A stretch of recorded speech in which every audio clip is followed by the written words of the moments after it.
Muy buenas noches a todos. Sean bienvenidos a esta quinta y última conferencia de nuestra serie especial 1700 años del Concilio de Nicea, Historia, Teología y Legado.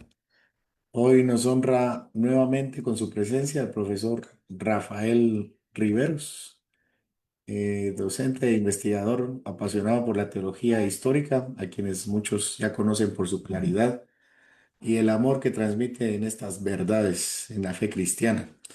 Ha sido un privilegio tenerlo con nosotros desde la primera y qué mejor manera de cerrar esta serie de su mano que de su mano, guiándonos por las líneas del credo de Nicea y descubriendo su riqueza teológica, la precisión doctrinal y por supuesto la vigencia que tiene en la iglesia de hoy. Profesor Rafael, gracias por acompañarnos una vez más. Te damos la palabra para este tiempo. Muchas gracias, profesor Jesús Luis. Gracias por la oportunidad nuevamente de poder compartir con la Iglesia del Señor estos temas tan importantes. Algunos se preguntará, pero ¿por qué deberíamos de estar viendo algo que al final es tan antiguo para nosotros? ¿Por qué estamos hablando de un concilio que se llevó a cabo en el siglo cuarto? ¿Por qué estar abordando y es más, conociendo línea por línea este credo? Bueno, la respuesta es porque en este credo descansa básicamente una definición bíblica clara de la ortodoxia cristiana verdadera del Evangelio. El credo niceno es una excelente forma de resumir lo que es el Evangelio. ¿Por qué defenderlo? ¿Por qué hablar de él y por qué exponerlo? Porque es una exposición del Evangelio. Porque el credo de Nicea reúne muy bien los elementos que componen la fe que la iglesia en todos los tiempos, en todas las edades, en todas las naciones ha creído y debería de creer. Si tú abrazas Nicea, si tú crees Nicea, si tú crees estas verdades bíblicas, entonces podemos llamarte hermano y estamos en comunión, a pesar de que en doctrinas secundarias o terciarias podamos estar en desacuerdo. Si en esto estamos de acuerdo, somos cristianos, hijos del Señor por medio de Jesucristo en el Espíritu Santo. Así que el día de hoy vamos a estar conversando sobre el legado de Nicea. Vamos a estar hablando sobre este credo, vamos a exponer básicamente el credo de Nicea, así que el día de hoy va a ser una conversación un tanto más expositiva, no vamos a hablar tanto de la historia detrás de estas palabras, cosa que nuestros hermanos, tanto Gravin, José Luis, han hecho con mucha claridad, con mucha destreza, así que no vamos a repetir básicamente la historia, sino más bien vamos a estar nosotros hablando sobre la exposición. Solamente déjenme, ahí está, déjenme solamente hacer aquí algo. Listo. Muy bien, en el credo niceno, hermanos, como he dicho, descansa el fundamento del evangelio. ¿Por qué es tan importante conocer el Concilio de Nicea y su exposición del credo? Porque en esto consiste el Evangelio y el Evangelio debe ser conocido, proclamado y atesorado. Y si alguien nos predica otro Evangelio, dice el apóstol Pablo en Gálatas 1:9. Como hemos dicho antes, también repito ahora, si alguien les anuncia un Evangelio contrario al que recibieron, que sea maldito y que sea anatema. Como bien el Concilio de Nicea declaró que aquellos que negaban que hubo un tiempo en el que el Hijo no era, debería ser anatema, Pablo dice, aquel que nos declara otro evangelio, al que nosotros hemos predicado, al que el Señor nos ha dado, entonces que sea anatema. Y esto suena muy fuerte para nuestros días, pero al final, si nosotros quitamos un elemento esencial del evangelio como la divinidad del Hijo, nos quedamos sin evangelio.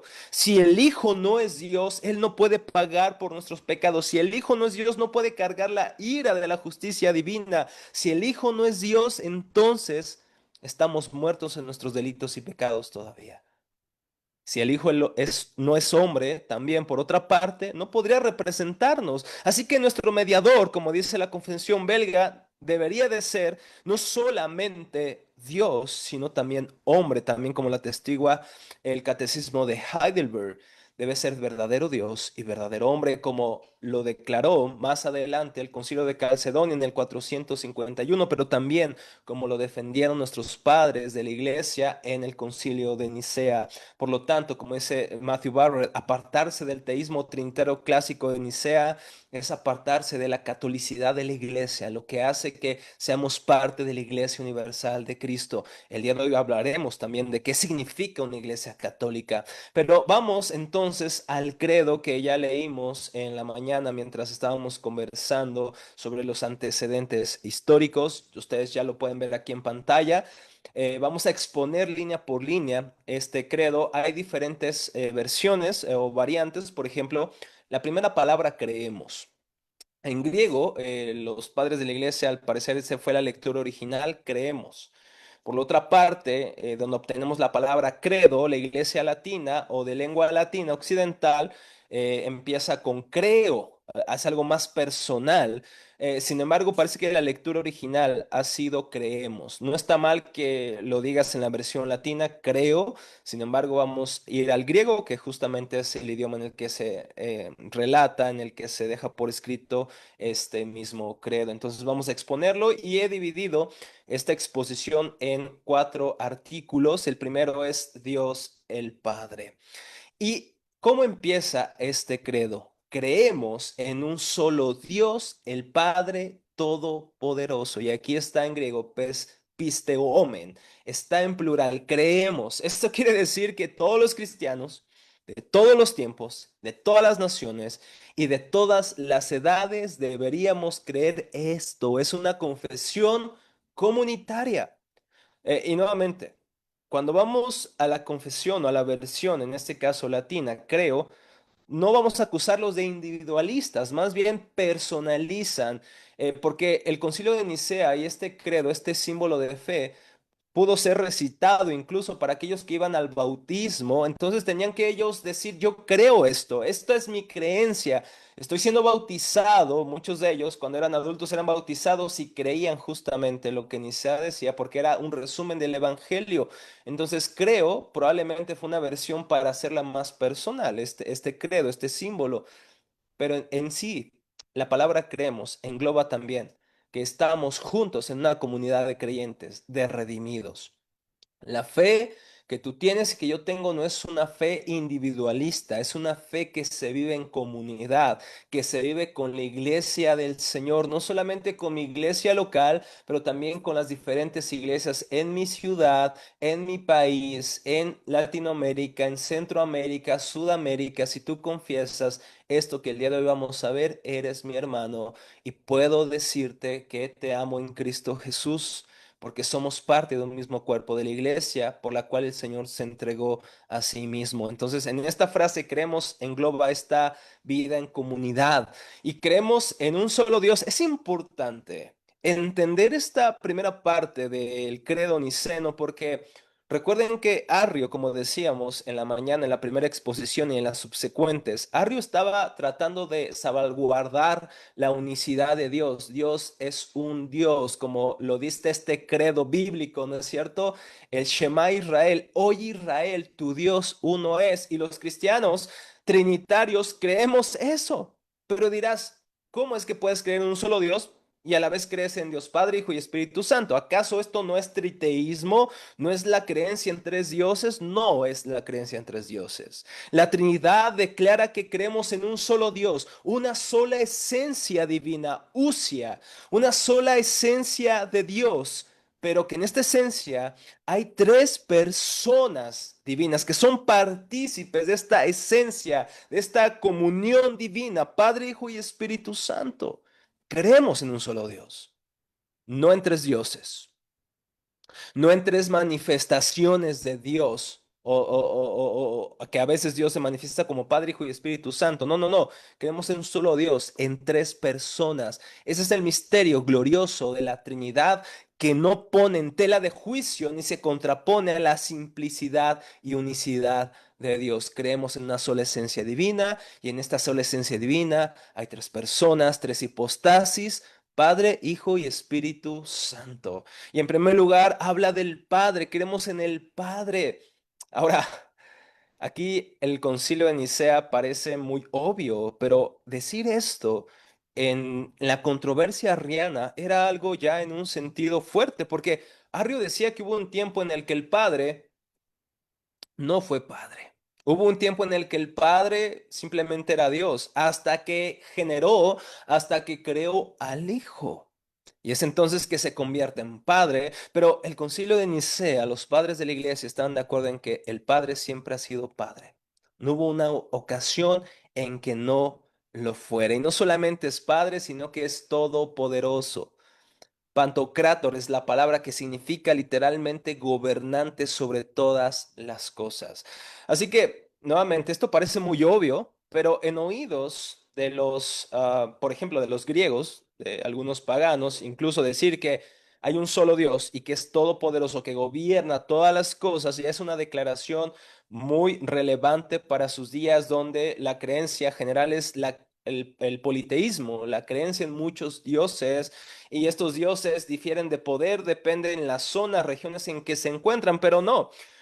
Concilio de Nicea está de acuerdo con el Salmo 8 que dice que la gloria del Señor está sobre toda la tierra y sobre los cielos. Dios no solamente es Dios de los valles o de los llanos, de las montañas, no, no, no, Dios es el Dios de todo el universo. Dios es el gobernante de todas las cosas y por eso dice que Él es el creador del cielo y de la tierra, de las cosas visibles e invisibles. Génesis 1.1 empieza diciendo la Biblia, en el principio Dios no nos argumenta como en un sentido justificando la existencia de Dios, da por sentada que Dios es el creador. Él es el creador y crea por su palabra todo lo que nosotros vemos.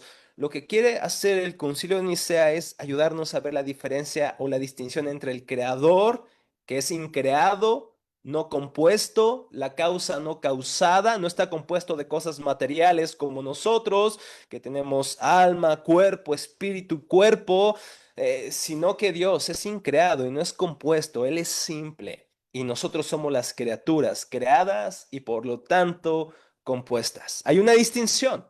Dios trascendente, esta palabra santo, por ejemplo, que normalmente cuando hablamos de los atributos de Dios decimos que santo es sin pecado, tiene una connotación sin pecado, pero habla de alguien diferente, alguien apartado, alguien distinto, la trascendencia de Dios. Dios no solamente es más grande que nosotros, es infinitamente más grande, no solamente es diferente en un sentido cuantitativo, sino que cualitativamente. Dios es diferente a nosotros, Él es el creador, nosotros somos la criatura y Él es el creador de las cosas visibles e invisibles, creador del reino visible y visible. Es decir, Dios no solamente crea los ángeles, no solamente es el Dios de las ideas, de lo espiritual, es el Dios y creador de lo material. Por lo tanto, no hay este dualismo, esta dicotomía entre lo material y lo espiritual. Recuerden que Platón creía en el mundo de las ideas, sostenía que el mundo se dividía en el mundo material y el mundo de las ideas, el mundo racional y el mundo, vamos a llamarlo así, sensible. Por lo tanto, el mundo de las ideas es visto para Platón como el mundo superior y si, por ejemplo, yo soy un filósofo, debería tener una mejor categoría de oficio que aquel que es un artesano que trabaja con las cosas materiales. Hay esta dicotomía entre lo material, este dualismo más bien entre lo material y lo inmaterial, pero en las escrituras vemos que Dios no solamente crea lo inmaterial, los espíritus, las almas, sino que también lo material. Por lo tanto, lo que Dios ha creado ha sido bueno. Y cuando Dios crea lo material, dice que esto es bueno en gran medida, en gran manera. O- Esto fue antes de la caída. Después de la caída, Dios sigue siendo el creador. Aunque la creación se distorsiona, especialmente los seres humanos, por el pecado, sin embargo, podemos disfrutar de esta creación porque Dios la creó. Así que, hermanos, eso tiene implicaciones para nosotros que trabajamos. Por ejemplo, Dios nos ha dado el privilegio de enseñar su palabra, de enseñar teología. Y algunos pueden pensar que los que nos dedicamos a esto somos como cristianos de una vocación superior. Estas personas son llamadas para servir a Dios. Déjame decirte que si tú no eres pastor, maestro, teólogo, también estás sirviendo al Señor en donde tú estás. Y tú eres un maestro de escuela pública o privada, si tú eres un médico, si tú eres una enfermera, si tú eres ama de casa, si tú eres un empresario, eres un comerciante, un agricultor, un artesano, estás glorificando a Dios porque estás trabajando con la creación de Dios. Dios es el creador de lo visible y de lo invisible. No hay dualismo en el cristianismo. Dios es el creador de todo. Así que yo sé que algunas personas probablemente en esta transmisión o en esta clase van a tener algunas preguntas. ¿Qué podemos hacer? Voy a irme siguiendo con esta exposición y voy a dar tiempo de preguntas y respuestas al final de la misma. Vamos al artículo número 2. Dios el Hijo. Dios el Hijo. Después de haber de alguna manera defendido o definido, articulado qué creemos sobre Dios el Padre, ahora vamos con el Hijo, la segunda persona de la Trinidad, y dice el credo, y creemos en un solo Señor. Ahora, cuando el texto de Nicea dice un solo Señor, esto pudiera parecer como honorable simplemente, ¿no? Como vemos a una persona con sabiduría o un simple anciano a quien llamamos Señor por respeto.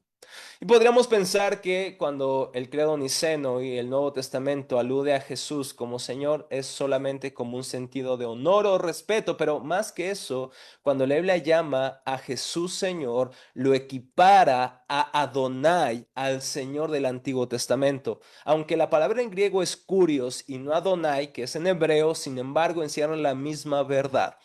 Cuando Dios se revela a Moisés, cuando Dios se revela a Moisés en la zarza ardiente, Éxodo capítulo 3, Dios le dice los planes de redención y Moisés dice, bueno, todo eso está buenísimo, pero si los israelitas me preguntan, ¿y de parte de quién eres? ¿No? ¿Tú quién eres para decirnos que tenemos que rebelarnos en contra del faraón? Dios dice, yo soy, diles que yo soy te envía. Este es un intento de traducir este nombre de Dios, ¿no es cierto? Lo que conocemos en griego como tetragramatón, literalmente cuatro letras. El tetragramatón no tiene vocales porque recuerden que el hebreo era un idioma meramente consonántico y las vocales se agregan después. Bueno, es un intento de escribir el tetragrama, pero al final no tenemos la pronunciación original, no tenemos realmente, no estamos seguros si es Jehová, Yahvé. Hemos intentado transliterar esto, sin embargo, como este nombre es demasiado sagrado y los judíos así lo entendieron, empezaron a cambiar, en lugar de usar Yahvé o el tetragrama, esas cuatro letras, empezaron a usar Adonai o Hashem, el nombre. Ahora, las escrituras hablan, por ejemplo, en nuestras versiones, ¿no? En Reina Valera, Biblia de las Américas, entre otras, cuando se encuentran muchas veces con la palabra Yahvé, lo traducen como Jehová, como Señor, Adonai. Sin embargo, este título Adonai o Señor es adjudicado a Dios. Y cuando vamos a la traducción del Antiguo Testamento al griego, la palabra kurios aparece en lugar de Adonai. Y cuando vamos al Nuevo Testamento, Curios se refiere al Cristo haciéndolo igual a Dios, el Padre. Por lo tanto, al usar este término Señor, este título Señor, se está reconociendo la divinidad, la deidad del Hijo. Ambos títulos, tanto Señor, en este caso, Adonai o Curios, adjudica a Jesús esta condición de Dios. Él es Dios verdadero. Un texto que demuestra muy bien esto y que Jesús cita incluso en el Nuevo Testamento en Mateo es el Salmo 110. Piensen lo que dice Salmo 110. Voy a estar leyendo la Nueva Biblia de las Américas. Pueden ustedes seguirme en sus casas con cualquier otra versión, desde luego. Salmo 110. Vamos al versículo 1 y el versículo 2. Dice así. Dice el Señor a mi Señor. Aquí ya tenemos esta cuestión. Dice el Señor a mi Señor. Bueno, en hebreo literalmente es Yahvé le dice a Adonai. ¿Y qué le dice? Siéntate a mi diestra hasta que ponga a tus enemigos por estrado de tus pies. Esta es una profecía que Mateo capítulo 22, Hebreos también cita, Hebreos capítulo 2, si no me equivoco, cita este texto. Mm, Hebreos 1. Y la idea es que Dios está teniendo una conversación con Dios. Yahvé está teniendo una conversación con Adonai. Y cuando vamos al Nuevo Testamento hay algo. En el Nuevo Testamento, cuando se refiere al Padre, utiliza el término Theos, Dios. Y cuando se refiere al Hijo, usualmente se refiere con el término Curios o Señor. En otras palabras, el título que el Nuevo Testamento le adjudica al Hijo es Señor para darnos a entender su condición de Dios o su estatus de Dios, por así decirlo, su naturaleza divina. Así que cuando el Concilio de Nicea lo llama Señor, se refiere justamente a esto, que Él es verdadero Dios. Por eso fíjense lo que dice 1 Corintios 8:6. Para nosotros hay un solo Dios, el Padre, de quien proceden todas las cosas y nosotros somos para Él, y un solo Señor Jesucristo, por quien son todas las cosas y por medio de Él existimos nosotros. Fíjense, este es el paradigma del Nuevo Testamento. Para el Padre se utiliza normalmente el término Dios o Theos, y para el Hijo el término curios o Señor.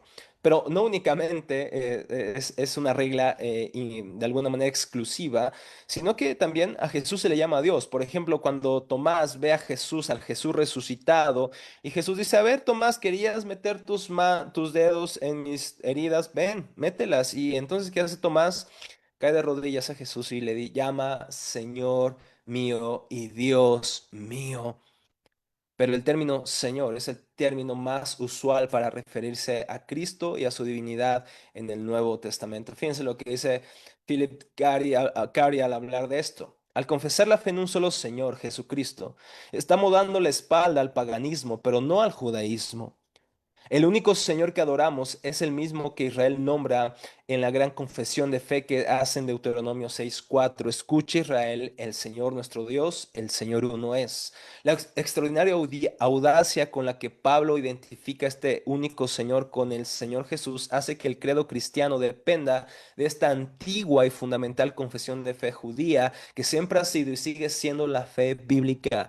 Cuando confesamos que Jesucristo es Señor, que es Dios, este título divino, estamos confesando la misma confesión de los judíos, que hay un solo Señor, pero en este Señor hay tres personas. Eso es lo que nos distingue a la vez del judaísmo y del Islam, que aunque son religiones monoteístas, no creen en la divinidad del Hijo y del Espíritu Santo. Eso es lo que hace distintivo al cristianismo y por eso Herman Bavinck le llama el núcleo de la religión cristiana. Y continúa diciendo nuestro credo, Jesucristo, el unigénito de Dios, que fue engendrado por el Padre antes de todas las edades, Dios de Dios, luz de luz, Dios verdadero de Dios verdadero, engendrado pero no hecho, con el mismo ser que el Padre, por medio de quien son todas, llegaron a ser todas las cosas. En primer lugar dice que Jesucristo es el monogenes, el único Hijo de Dios o el unigénito Hijo de Dios. Es interesante cuando vamos a la versión Reina Valera en Juan 1:18, dice que nadie ha visto a Dios, pero el unigénito Hijo lo ha dado a conocer. Vamos a otros manuscritos un poco más antiguos que los que la Reina Valera utiliza, el aparato crítico, nos damos cuenta también que hay otra lectura alternativa, es que nadie ha visto a Dios, el unigénito Dios lo ha dado a conocer. En lugar de leer el unigénito Hijo, leemos en algunas versiones el unigénito Dios. ¿Qué se refiere a esto que es el unigénito Hijo de Dios? Que es su Hijo por naturaleza. Es hijo por naturaleza, no por adopción. Eso es muy importante que lo entendamos, mis hermanos. Tú y yo somos hijos de Dios, lo somos, pero porque somos adoptados por medio de Cristo Jesús. El Hijo, en cambio, el Hijo de Dios, la segunda persona de la divinidad, es hijo por naturaleza divina, no por adopción. Como Arrio y algunos otros entendían que el hijo fue adoptado. Por ejemplo, una herejía antigua era el adopcionismo en sus diferentes formas, pero una de las teorías era que el hijo fue adoptado cuando fue bautizado en el Jordán, por su obediencia, por su excelencia moral o su cumplimiento de la ley como recompensa. Dios lo adoptó. No, no, no, no, no.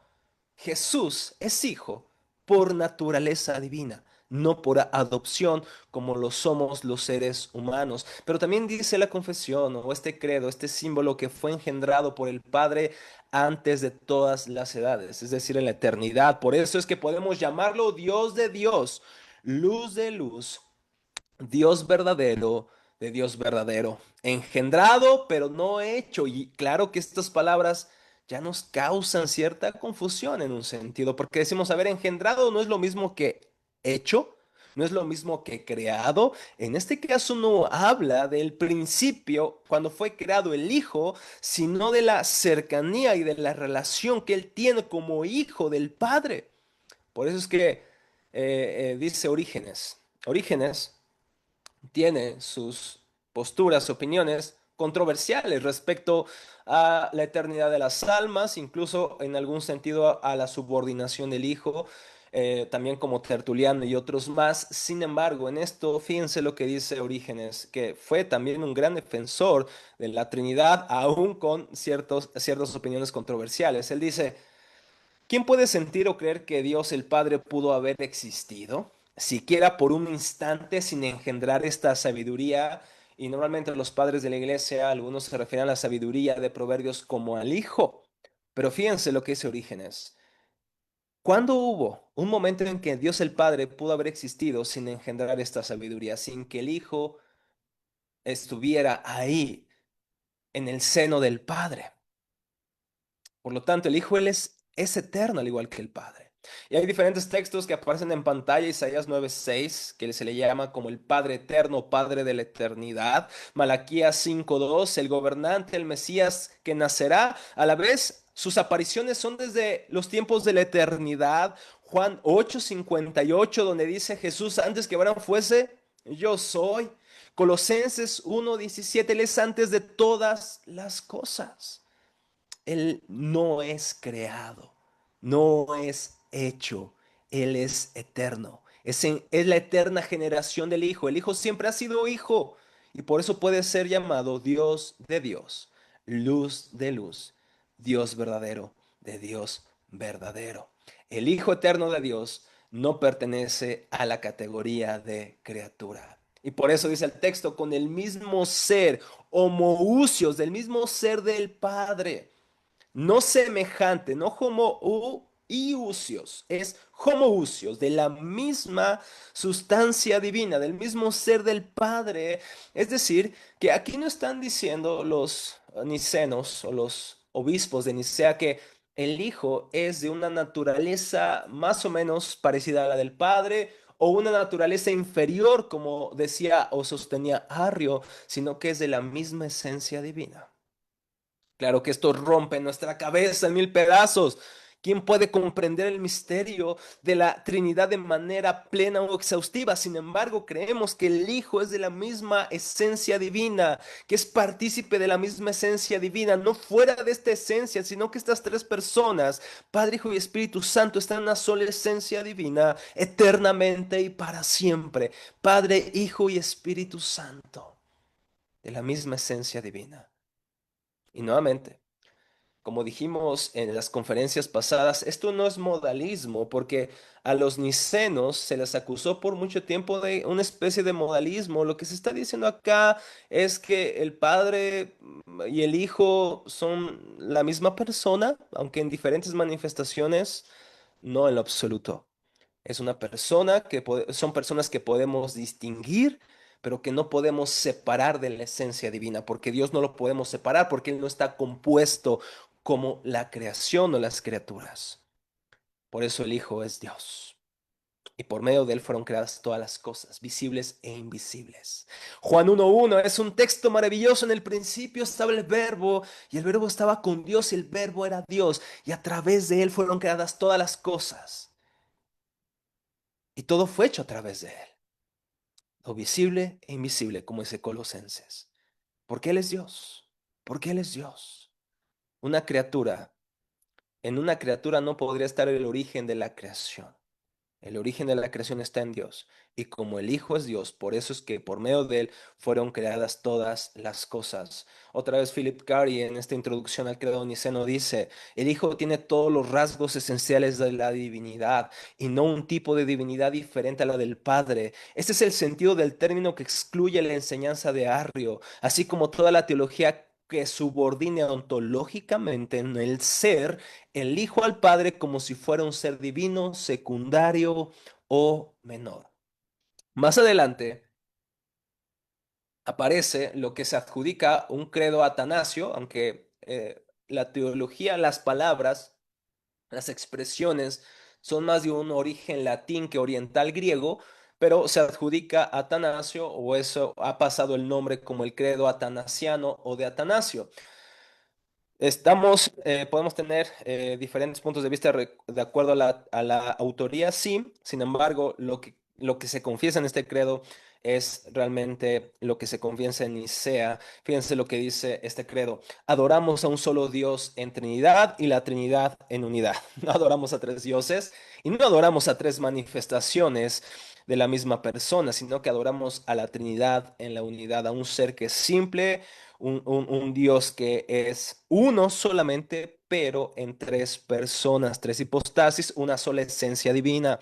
La divinidad del Padre, Hijo y Espíritu Santo es una. Fíjense, la divinidad del Padre y del Hijo no son tres divinidades, una sola divinidad. Es una, por lo tanto es igual en gloria, coeterna en majestad. El atributo que tiene el Padre lo tiene el Hijo y también lo tiene el Espíritu Santo. La omnisciencia que tiene el Padre la tiene el Hijo y el Espíritu Santo. La omnipotencia que caracteriza al Padre la tiene el Hijo y el Espíritu Santo. Y así podemos ir en la larga lista de atributos divinos. El Padre es increado, el Hijo es increado, el Espíritu es increado, el Padre es infinito, el Hijo es infinito, el Espíritu Santo es infinito, el Padre es eterno, el Hijo es eterno, el Espíritu es eterno y sin embargo no hay tres seres eternos, hay un solo ser eterno, un solo Dios. Como también no hay tres seres increados ni infinitos, sino un solo ser divino que es increado e infinito. Esa es la doctrina de la Trinidad. Por eso es que los credos y estos símbolos de fe son tan importantes, porque pueden resumir la complejidad de nuestro Dios en un sentido, en palabras tan simples. Y eso no quiere decir que ya conocemos todo sobre Dios. No, no, no. ¿Quién puede conocer la esencia divina? Se preguntaba Juan Calvino en el siglo XVI.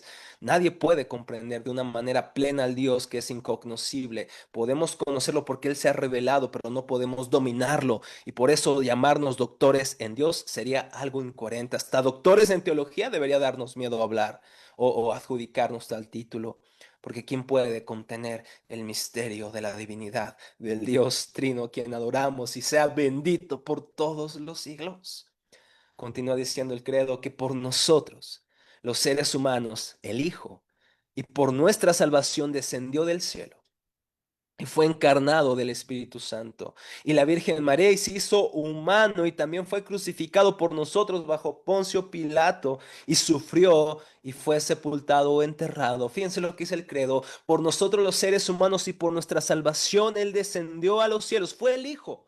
No el Padre ni el Espíritu Santo, sino el Hijo el que vino del cielo y no por una necesidad en Él. No había una causa en Él, en este sentido, una necesidad que llevara al Hijo a venir a la tierra, a descender o al encarnarse. De hecho, Dios no tiene necesidad, Dios no es una criatura. Por lo tanto, Él no necesita de nada ni de nadie para ser el Dios excelentísimo y eternamente feliz que siempre ha sido. El Dios Macarios le llama Pablo, el Dios bendito, el Dios bienaventurado, no necesita de nada de lo creado para subsistir y ser el Dios que es.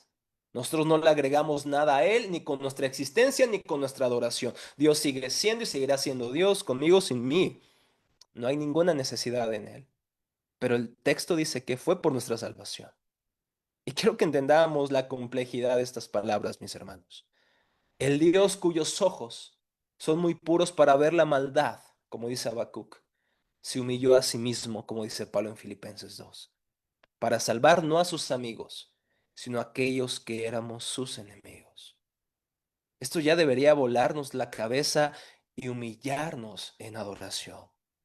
Él no murió porque éramos favorables. Él no murió porque le buscábamos. Él no murió porque éramos las personas más excelentes. Él murió por los pecadores. Él murió por sus enemigos, como bien Pablo lo dice en Romanos capítulo 5. Y les pido que me acompañen al versículo 1.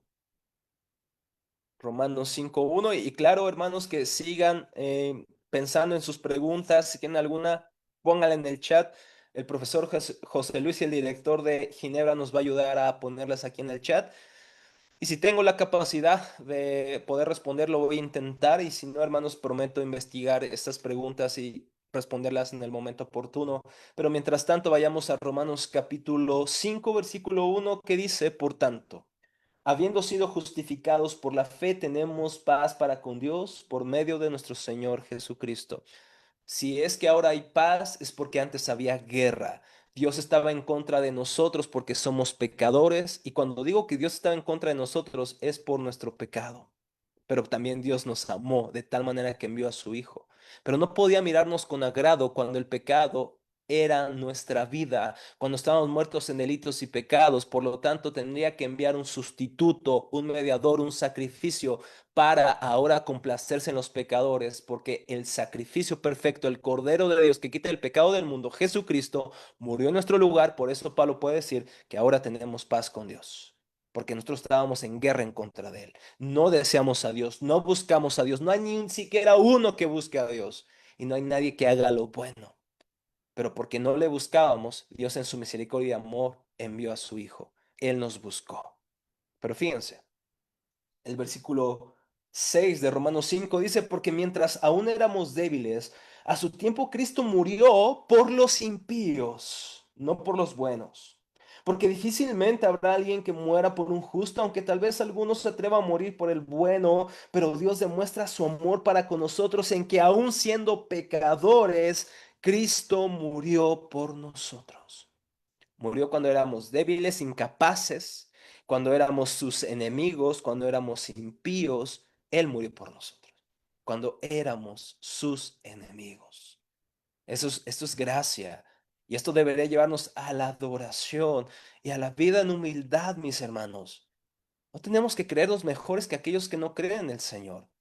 No tenemos razones en nosotros para pensar que Dios nos amó por algo en nosotros, sino por algo en Él, por su gracia y su misericordia. Él descendió por nuestra salvación y fue encarnado por el Espíritu Santo y la Virgen, en la Virgen María y se hizo ser humano. El Verbo fue hecho carne y habitó entre nosotros, porque era necesario, como Pablo lo diría en Romanos 5, porque por un hombre, el primer Adán entró la muerte. Así era necesario que por un mejor y segundo Adán entrara a la vida por otro hombre llamado Jesucristo. Y solamente Adán era una sombra, era un tipo. Romanos 5:14 dice que Adán era un tipo de Cristo, era una imagen tenue en un sentido del verdadero Adán, del verdadero hombre que obedece a Dios y trae el reino de Dios a la tierra. Lo que debió haber hecho Adán, pero falló, Cristo lo hace y lo cumple. Y un día reinará, como veremos más adelante, por toda la eternidad en toda la creación.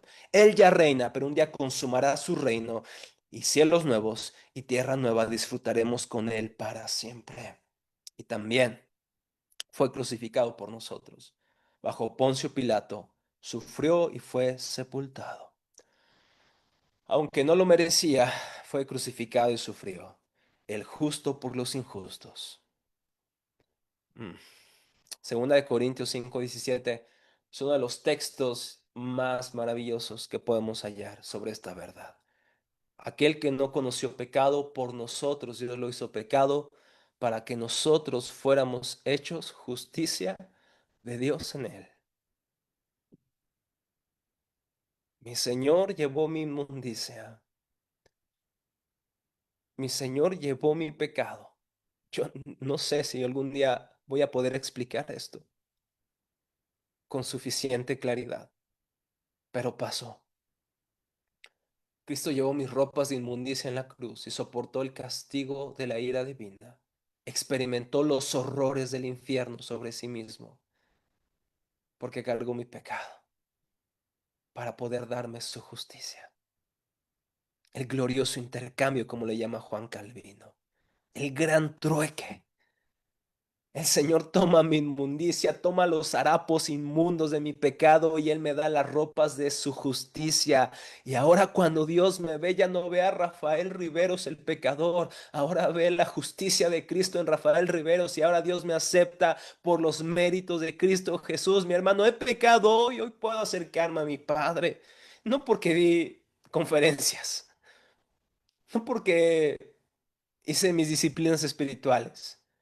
Dios me acepta otra vez, a pesar de la imperfección de mis disciplinas, a pesar de la imperfección de mis conferencias. Dios me acepta y hoy estoy seguro en Cristo porque es mi justicia, es mi Señor. Dios ya me ve a través de Cristo. Ya no vivo en mi esperanza en la carne, ahora vivo en el Hijo de Dios que me amó y sufrió y murió por mí. Hoy puedo acercarme. Hoy puedo ir al Padre. Hoy puedo acceder a la presencia de Dios porque Él llevó mis pecados, mi justicia y mi Señor. No hay nada que me pueda apartar de mi Señor. Si hoy he pecado porque lo he hecho, hoy puedo acercarme confiadamente. Si confesamos nuestros pecados, Él es fiel y justo al pacto que hizo con su Hijo. Fiel y justo a lo que Cristo logró por mí en la cruz. Fiel y justo a eso. Y por eso Él puede limpiarme y perdonarme. Porque mi justicia es Cristo. Porque mi justicia es el Hijo.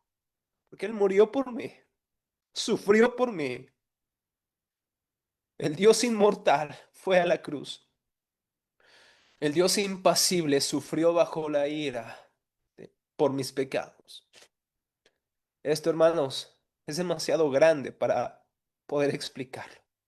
Pero es aquí donde tocamos los linderos del misterio y decimos, no lo entiendo, Señor, pero sé que es verdad.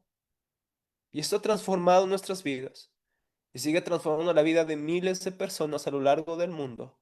Cristo murió por los pecadores y ahora somos justicia de Dios en Él. Hermanos, gloria sea al Señor. Juan Calvino, al comentar esto, al explicar esto, dice, este es el admirable intercambio que Él, en su infinita bondad, ha querido hacer con nosotros. Recibiendo nuestra pobreza, nos ha transferido sus riquezas. Él se hizo pobre para que nosotros seamos ricos. Tomando nuestra debilidad sobre Él, nos ha fortalecido con su poder. Asumiendo nuestra mortalidad, hace posible nuestra inmortalidad.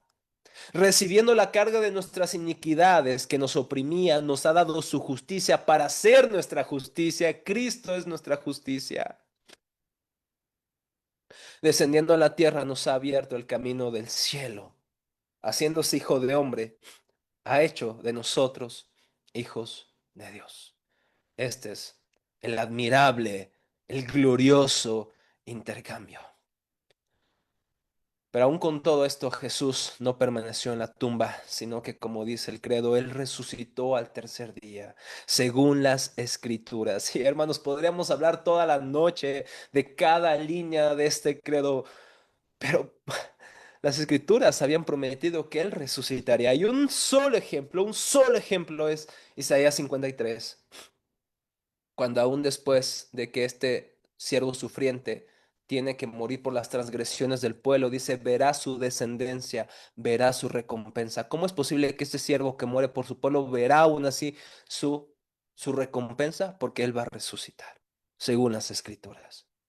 Pero no solo eso, subió al cielo y se sentó a la diestra del Padre de la majestad en las alturas, y de ahí volverá para juzgar a los vivos y a los muertos, y su reino no tendrá fin.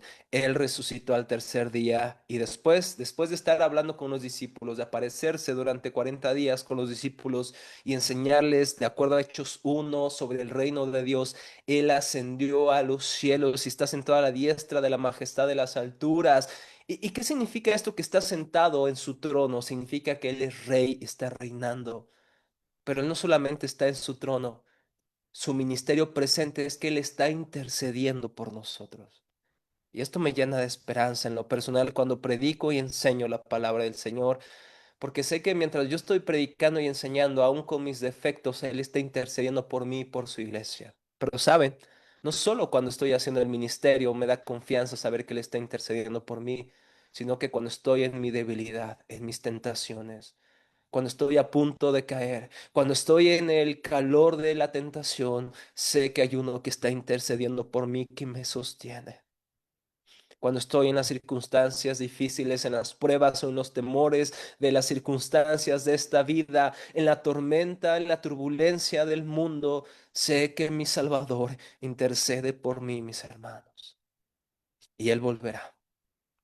El Evangelio, las buenas noticias, no solamente que Él murió y resucitó, sino que Él volverá en gloria y juzgará a los vivos y a los muertos. Y cuando hablamos de la segunda venida de Cristo, algunos cristianos se exaltan diciendo, pero qué terrible que Cristo venga. Y vemos películas como Behind Left, ¿no? Dejados atrás, estas películas de terror del Apocalipsis. Pero en lugar de darnos terror, la segunda venida de Cristo debería darnos alegría, porque eso significa que Jesús volverá y restaurará todas las cosas. Eso incluye mi corazón, eso incluye mi cuerpo corruptible.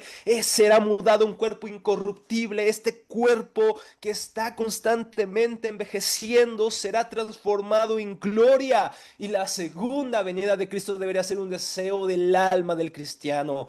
Por eso el libro de Apocalipsis termina orando. El Espíritu y la iglesia dicen, ven.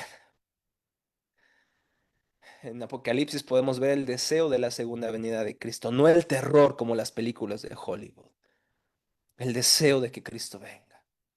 Y si tú eres un hijo de Dios, deberá llenarte de alegría esto. Si aún no eres un hijo, si aún no crees en Dios, debería darte terror ciertamente, porque tu burla no durará para siempre. Un día tu risa se convertirá en lamento. Un día tus burlas se convertirá en una constante tristeza de saber que eres un enemigo del Hijo y el Hijo te juzgará. Si oyes hoy su voz, no endurezcas tu corazón y ven a Él, ven hoy a Cristo. Y hermanos cristianos, esto debería llenarnos de un celo, de una urgencia evangelística, sabiendo que aquellos que no creen van a perderse. Prediquemos el Evangelio a tiempo y fuera de tiempo. Demos defensa de la verdad, del Evangelio, de la esperanza que hay en nosotros con mansedumbre y reverencia. Porque Cristo viene y Él juzgará a los vivos y a los muertos y su reino no tendrá fin. Él vendrá y restaurará todas las cosas. Un día todo será como debió ser siempre. La historia empieza en un jardín, Génesis capítulo 1, capítulo 2 es precisamente. Y Dios pone al hombre en el jardín para que lo cultive y lo proteja. Génesis 2:15. El hombre que en pecado es expulsado del jardín del Edén y entonces lo que suponía que la gloria de Dios se expandiría en toda la tierra a través de un jardín que se convertiría a la vez en una gran ciudad es interrumpido por el pecado del ser humano, pero el segundo Adán y el mejor Adán viene y cumple eso y en el Apocalipsis capítulo 21 y 22 vemos a la nueva Jerusalén descender. Y está el árbol de la vida como en el Edén, está el río como en el Edén, sin embargo ahora no es un jardín, ahora es una ciudad. Cristo cumple lo que el hombre no pudo cumplir. Él es el rey, el verdadero rey, que restaura el reino de Dios y lo lleva a su clímax. Y por fin en el libro de Apocalipsis veremos que Dios no solamente es una idea lejana, un ser lejano, ahora Dios mora con el hombre, así como en el Edén. En la nueva Jerusalén viviremos con Dios. No tendremos necesidad de templo porque el Señor será nuestro templo y el trono del Señor estará en medio de nosotros y reinaremos por Él para siempre, jamás. Esa es la esperanza que tenemos en el Evangelio. Hermano, sé que he agotado mi tiempo, pero todavía me faltan dos artículos más. Entonces, José Luis me dio el chance de continuar. Tomo la palabra, profesor José Luis. Artículo número 3, Dios, el Espíritu Santo. No solamente creemos en el Padre, dice en los Nicenos, no solamente creemos en el Hijo, también creemos Dios, Espíritu Santo, y creemos en el Espíritu Santo, el Señor y dador de la vida, quien procede del Padre, quien con el Padre y el Hijo es adorado y co-glorificado, quien ha hablado a través de los profetas. En primer lugar, creemos en el Espíritu. La palabra en hebreo ruach, en griego neuma, nos da la idea de aliento. Y por eso es que se le conoce como el dador de la vida. Pero antes de hablar del dador de la vida, habla de Señor. El mismo término que se adjudicó al Espíritu Santo, se adjudica, al Hijo se adjudica al Espíritu Santo, dándonos a entender su divinidad, al igual que la del Hijo y la del Padre. Y Él es el hacedor de la vida. Dios, el Espíritu Santo, es el que da vida. Y hay diferentes textos que nos hablan de esto, que por medio del Espíritu Santo se da la vida. Ezequiel es un texto que creo que todos conocemos, cuando el Espíritu le da vida a los huesos secos. Él es a través de quien tenemos la vida. El Espíritu es el dador de la vida y Él es el Señor. Ahora dice que procede del Padre. Procede del Padre. ¿Qué significa esto? Esto hablamos de la relación en las personas de la Trinidad. Él procede del Padre, como dijo Jesús, el Espíritu procede del Padre. Ahora, la Iglesia Latina agregó el término filioque y del Hijo. Esta, esta añadidura al credo niceno causó el gran cisma de Occidente y Oriente. Algunos adjudican otras causas, que solamente fue como la gota que derramó el vaso, pero tienen razón en un sentido los orientales al decir, bueno, pero ¿por qué lo agregaron? Debió haberse reunido un concilio otra vez ecuménico para hacer esto. Esto se agregó quizá, y no es que no sea, podemos tener una controversia acá, pero no es que sea errado decir que también el Espíritu proviene del Hijo, porque lo envía, yo les enviaré otro consolador, dice Jesús. Sin embargo, el asunto es por qué se agregó fuera de un concilio. Y es por eso que en algunas versiones del credo también se dice y procede del Espíritu Santo, pero aquí específicamente, primariamente se dijo que procede del Padre y por eso, porque procede del Padre y es uno con el Padre y el Hijo, es glorificado y es adorado junto con el Hijo y el Padre. Pero también dice el texto que Él ha hablado a través de los profetas. Él ha hablado a través de los profetas. En otras palabras, aquí también se agrega que el Espíritu Santo es quien inspiró en última instancia a los profetas y apóstoles. Vemos en las Escrituras esto constantemente, que los profetas no hablaron inspiración privada o por interpretación privada, sino que fueron inspirados por el Espíritu Santo. Segunda de Pedro 1:21, pero también los apóstoles, Jesús les promete que enviaría al Espíritu Santo, quien le revelaría la verdad y le recordaría las cosas que él les había dicho. En un sentido, aquí ya vemos esta autoridad que descansaría sobre los apóstoles, en que el Espíritu Santo le revelaría lo que Jesús quiere y lo que ellos dejaron por escrito, los evangelios y las cartas. Por eso, tanto el Antiguo y Nuevo Testamento son la palabra del Señor, el Espíritu Santo. Aunque no, esta doctrina del Espíritu Santo no se desarrolla como en Constantinopla, como bien habló el profesor José Luis en el 381. Sin embargo, aquí ya están las semillas de la divinidad de Cristo, porque la escritura misma habla de la divinidad del Espíritu Santo, perdón. Y es tan vital el Espíritu Santo que Basilio de Cesarea, en su obra clásica sobre el Espíritu Santo, dice él. El Espíritu eleva los corazones, conduce la mano de los débiles y los lleva a la perfección a los que avanzan. Él, iluminando los purificados de toda mancha, los convierte en espirituales para la comunión consigo mismo. Así como los cuerpos pulidos y brillantes, cuando los tocan los rayos luminosos, se vuelven todavía mucho más brillantes y parece que esparzan luz de ellos mismos. Del mismo modo, las almas portadoras del Espíritu Santo, del templo del Espíritu Santo, se vuelven plenamente espirituales y transmiten la gracia a los demás. De aquí que perseveres en Dios, que te parezcas a Dios. Este término theosis en la iglesia oriental es cómo nos hacemos semejantes cada vez más a Dios. No quiere decir que seamos Dios como la idea mormónica de que somos Dios o de que podemos ser de la misma esencia divina. No, no, no. Se refiere a cómo somos cada vez transformados más de gloria en gloria a la semejanza del Señor, como dice Pablo en 2 Corintios 3:18. Y esto es por la obra del Espíritu Santo. Cuando leemos la Escritura, somos transformados a la semejanza de Cristo. ¿Por qué? Porque el Espíritu Santo está pasando la información de acá al corazón.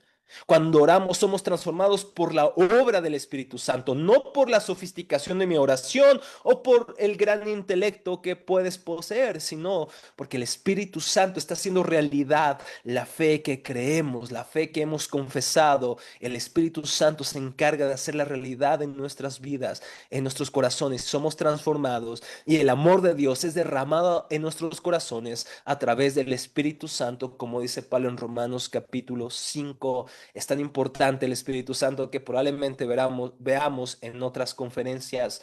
El artículo 4, casi vamos finalizando. Creemos en la iglesia, que es una santa católica y apostólica. Brevemente, dice el texto que creemos en una sola iglesia. Solo hay un pueblo e iglesia del Señor. No hay dos pueblos.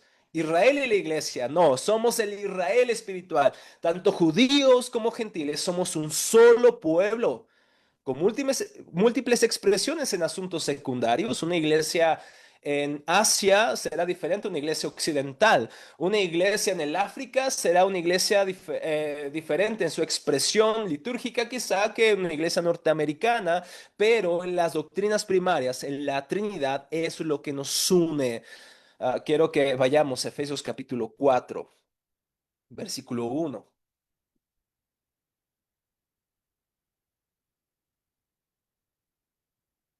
Efesios 4, 1.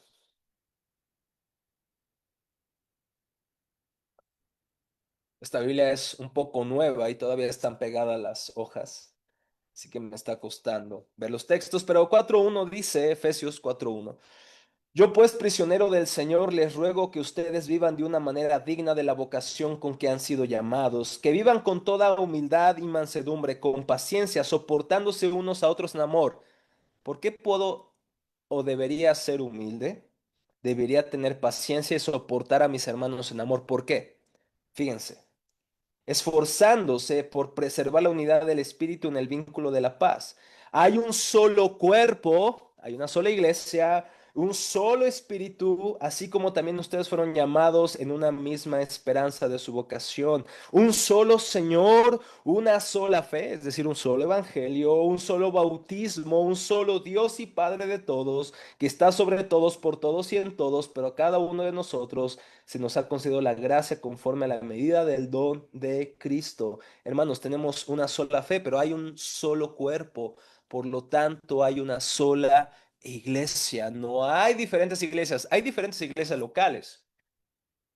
Cordero de Dios, la iglesia de José Luis y sus respectivas iglesias, pero estas iglesias locales son parte de la iglesia invisible del Señor, de una sola iglesia. Hay una sola iglesia cristiana en todas las naciones, en la China, en el África, en Norteamérica, en Sudamérica, hay una sola iglesia, diferentes nombres de iglesias locales, aún denominaciones, pero una sola iglesia del Señor. Y esta iglesia ha sido llamada a ser santa, que puede decir sin mancha y apartada para Cristo. Ahora, si somos conscientes, nos damos cuenta que nuestra iglesia no es sin mancha.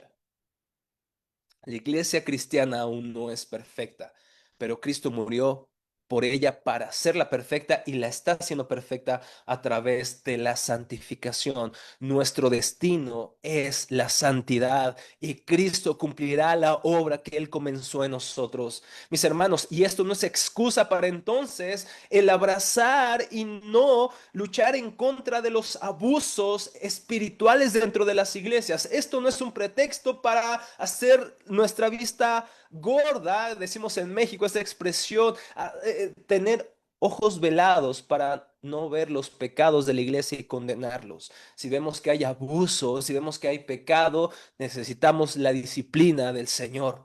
Necesitamos ejercer esa disciplina como iglesia, porque el Señor nos está santificando. La iglesia debería ser santa, no como el mundo, sino diferente al mundo. Porque cuando la iglesia llega a ser como el mundo, deja de ser lo que fue llamada a ser, la iglesia apartada del Señor. Y esta iglesia también es apostólica. Esto significa que estamos fundados bajo la esperanza, la revelación que Dios le dio a los apóstoles y profetas, como dice Efesios 2:17. Estamos, siendo Cristo la piedra angular, Estamos fundamentados bajo lo que el Espíritu Santo le reveló tanto a los apóstoles y profetas que hablaron en nombre de Dios, de parte de Dios, para que nosotros tengamos un fundamento firme y estable, que es la palabra de Dios. La iglesia está fundamentada principalmente bajo la escritura que Dios reveló a los apóstoles y profetas. ¿Y qué de la tradición, profesor? La tradición es importante para la iglesia reformada. Claro que es importante, pero no es infalible. La tradición es importante y necesitamos escucharla, obedecerla y seguirla siempre y cuando la tradición obedezca y siga las escrituras. Eso es lo que nos diferencia de Roma. Roma somete su fe a la tradición y las escrituras. Nosotros sometemos nuestra fe a la palabra de Dios y la tradición, siempre y cuando la tradición haya sido fiel a las escrituras. Eso significa sola escritura, nuestra norma, normas, la norma que norma todas las demás autoridades o normas de fe y de conducta. Y, hermanos, creemos en una iglesia católica. Esto, desde luego, ya va a despertar diferentes antagonismos de la audiencia, pero cuando nos referimos a la Iglesia Católica, nos referimos a la Iglesia Universal. El término, en este sentido, católicos en griego, se refiere a algo universal. Aunque esto es controversial en nuestro contexto, no tiene un sentido negativo. Claro, es algo antagónico porque pensamos inmediatamente en Roma. Sin embargo, esto no se refiere a la Iglesia de Roma. El término católico no es exclusivo de Roma, que se ha apartado de grandes dogmas centrales de la fe, como la salvación solo por la gracia, solo en Cristo Jesús. En ese sentido ha dejado de ser católica. A lo mejor no en la Trinidad, pero sí en otros asuntos esenciales como la salvación solo por la fe. Así que el término católico no le pertenece a Roma solamente. No hace referencia a esta rama del cristianismo. Más bien hace referencia a la iglesia de todos los tiempos y en todos los lugares que ha abrazado el único y verdadero evangelio. O como lo definió Vicente de Lerins muy tempranamente en el siglo V, esta fe, cuando habla de la fe católica, dice, esa fe que ha sido creída en todas partes, siempre y por todos. Juan Calvino, que fue exiliado de Ginebra, fue expulsado de Ginebra. Sadoleto intenta recuperar Ginebra para la causa romanista o papista. Y Ginebra misma le pide a Juan Calvino que le escriba una respuesta a Sadoleto. Y él escribe una carta que está gratis si quieres descargarla en internet, que le encuentras así como carta a Sadoleto. Y Sadoleto dice que los reformadores son innovadores, son extraños a la doctrina católica. Pero Juan Calvino dice, no, mi hermano, no, amigo mío, nosotros somos los verdaderos católicos. Nosotros somos los que siguen el Evangelio y la tradición que se mantiene firme en la Escritura. Y él define a la Iglesia Católica, Juan Calvino, como la asamblea de todos los santos, la cual, extendida por todo el mundo, está dispersa en todo tiempo, unida, sin embargo, por una sola doctrina de Cristo y que por su solo espíritu guarda y observa la unión de la fe junto con la concordia y caridad fraterna. Qué preciosa definición. Eso es lo que hace que tú, mi hermano, si eres bautista, que tú, mi hermano, si eres pentecostal, que tú, mi hermano, si eres metodista, pueda tener unidad contigo. No estoy diciendo que hagamos una especie de sincretismo, que mantengamos nuestras distinciones y confesiones doctrinales, pero podemos tener confraternidad y trabajar juntos en pro del reino. ¿Por qué? Porque somos parte de esta Iglesia Católica Universal, que está unida por la doctrina de Cristo.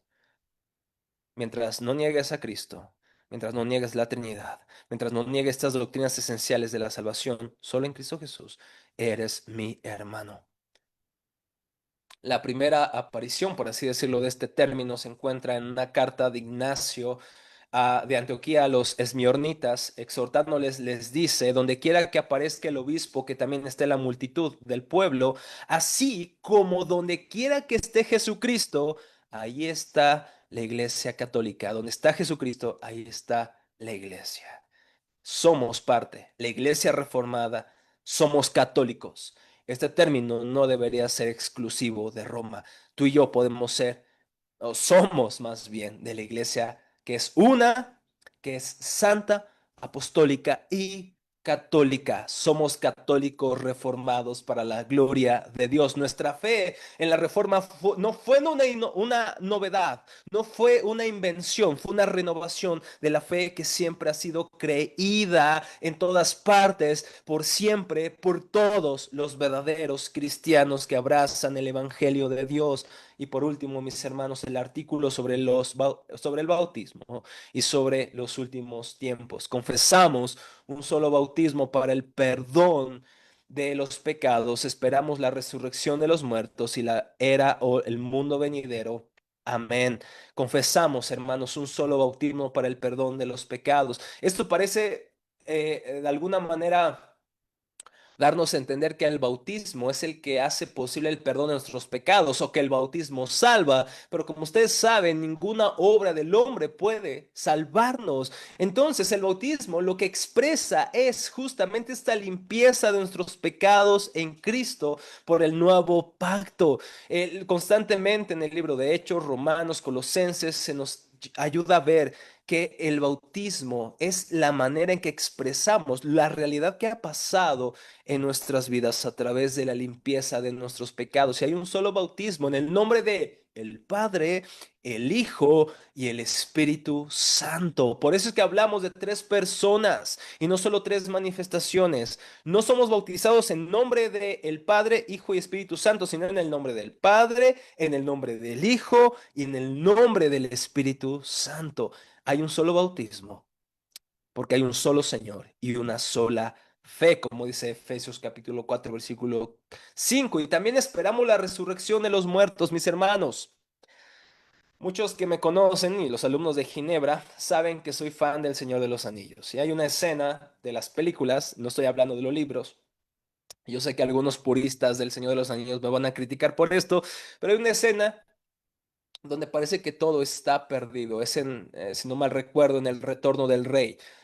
Y Pippin le dice a Gandalf, Gandalf, no pensé que este fuera el final. Y Gandalf le pregunta al final, este no es el final, este es solo otro paso para lo que viene. Y empieza a describir lo que viene. Y dice Pippin, no está nada mal. A lo que Gandalf sonríe y lo ve y dice, no, no está nada mal, mis hermanos. Este no es el final. La muerte no tiene la última palabra. Cristo la ha vencido en la cruz. Y si tú eres creyente y has creído en Cristo Jesús, tú resucitarás para vida eterna. Pero si no has creído, resucitarás, sí, pero para una condenación que no tiene fin. Si es Luis, dice que la gente pregunta, ¿por qué Dios no nos deja en paz? ¿Por qué Dios simplemente no nos deja vivir como queremos? Dice, justamente eso es el infierno. Es Dios dejándonos en paz para siempre. No experimentaremos ni bondad ni la gracia común de Dios en el infierno. Será una condenación que no tendrá fin, un crujir de dientes eterno. Pero si has creído en Cristo, resucitarás. Si tu cuerpo con enfermedades crónicas, con dolores, con pecado, resucitará en una gloria eterna. Y hermanos, la vida venidera. Todas las cosas serán restauradas. Y quisiera terminar con Apocalipsis capítulo 21. Voy a seleccionar algunos textos del capítulo 21 y capítulo 22, sobre todo los primeros textos. En estos tenemos justamente la descripción de lo que sucederá en los últimos días cuando Cristo restaure todas las cosas. Capítulo 21, versículo 1 dice, entonces Juan escribe diciendo, vi un cielo nuevo y una tierra nueva, porque el primer cielo y la primera tierra pasaron y el mar ya no existe. Y vi la ciudad santa, la nueva Jerusalén, que descendía del cielo de Dios, preparada como una novia ataviada para su esposo, la iglesia. Entonces oí una gran voz que decía desde el trono, el tabernáculo. La morada de Dios está entre los hombres y Él habitará entre ellos, y ellos serán su pueblo, y Dios mismo estará entre ellos.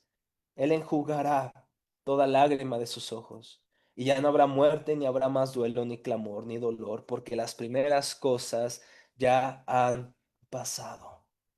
Capítulo 22, versículo 1.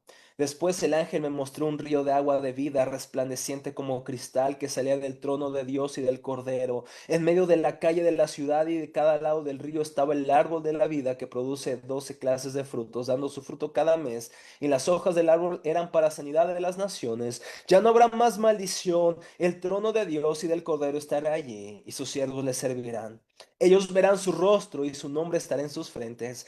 Ya no habrá más noche y no tendrá necesidad de luz de lámpara ni de luz del sol, porque el Señor Dios los iluminará y reinarán por los siglos. Hermanos, eso es lo que nos espera. Ya no veremos a Jesús de una manera borrosa. Ahora lo veremos a Él. Ahora lo veremos a Él. Y seremos semejantes a Él, dice Juan en su primera carta, porque le veremos. Eso quiere decir que ya no tendremos más pecado como Él no tiene pecado. Ya no habrá maldición del pecado. Ya no habrá más ídolos en mi corazón, sino que por fin amaré a Cristo con todo mi corazón, con todas mis fuerzas y con toda mi mente. Y lo que tanto prediqué y enseñé en esta vida será algo palpable que mis ojos verán. Por fin veré y seré conocido perfectamente y habitaré con Cristo por toda la eternidad. Y el gozo que me espera no puede compararse ni al gozo más grande que he experimentado en esta vida. El gozo que está por venir, mis hermanos, es eterno, indescriptible e infinito. Y como dijo John Owen, una sola mirada a la gloria de Cristo bastará para transformarnos para siempre.